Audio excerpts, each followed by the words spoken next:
മറ്റ് ദേവസ്വം ബോർഡുകളിലേതുപോലെ ഗുരുവായൂർ ദേവസ്വം ഭരണസമിതി അംഗങ്ങൾക്കും സിറ്റിംഗ് ഫീസ് നൽകുമെന്ന് മന്ത്രി VN വാസവൻ. ഇതിനായി സർക്കാർ തീരുമാനമെടുത്തിട്ടുണ്ടെന്നും പാഞ്ചജന്യം അനക്സ് ഉദ്ഘാടന വേളയിൽ മന്ത്രി അറിയിച്ചു. ദേവസ്വം ഭരണസമിതിക്ക് ചെലവഴിക്കാവുന്ന തുകയുടെ പരിധി വർദ്ധിപ്പിക്കുമെന്നും മന്ത്രി പറഞ്ഞു.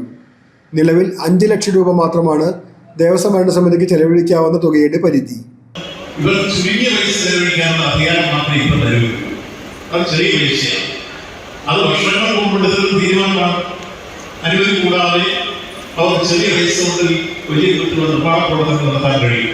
അതുകൊണ്ട് കേവലം 5 ലക്ഷം രൂപ മാത്രം ചെലവഴിക്കാനുള്ള സൗകര്യം പരിമിതപ്പെടുത്തി നിർത്തിയിരുന്നുവെങ്കിൽ ആ കാര്യത്തിൽ അവരെ സൂചിപ്പിച്ചത് തന്നെ ഞങ്ങൾ ഫയൽ ഓപ്പൺ ചെയ്ത് ഇപ്പോൾ അനുമതിക്കായി വരാതെ അവർക്കൊരു വലിയ തുക ചെലവഴിക്കാൻ കഴിഞ്ഞിട്ടുള്ള പ്രപ്പോസൽ സമർപ്പിച്ചിട്ടുണ്ട്.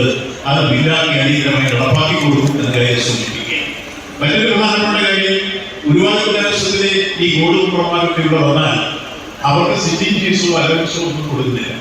കേരളത്തിൽ ഇപ്പോൾ മറ്റു ദേവസ്വം ബോർഡ്, തിരുവനന്തപുരം ദേവസ്വം ബോർഡായിരുന്നാലും, മലബാർ ദേവസ്വം ബോർഡായിരുന്നാലും, കൊച്ചി ദേവസ്വം ബോർഡായിരുന്നാലും, കുടനാട്ടിലെ ദേവസ്വം ബോർഡായിരുന്നാലും ക്ഷേത്രങ്ങളിലെ എല്ലാം ഭാരവാഹികൾക്ക് യാത്രാ സൗകര്യങ്ങളും പ്രത്യേക വാഹനങ്ങളും സിറ്റിംഗ് ഫീസും ഒക്കെ കൊടുക്കുന്നുണ്ട്. ആ സാഹചര്യം ഇവിടെ ഇല്ലാതെ പണ്ടുള്ളത് ശരിയാണ്. ആ സ്ഥിതിക്ക് ഒരു മാറ്റം വരണമെന്ന ആവശ്യം ന്യായമാണെന്നുള്ളത് ബോർഡ് കൂടി ചർച്ച ചെയ്തിട്ട് മനസ്സിലായി.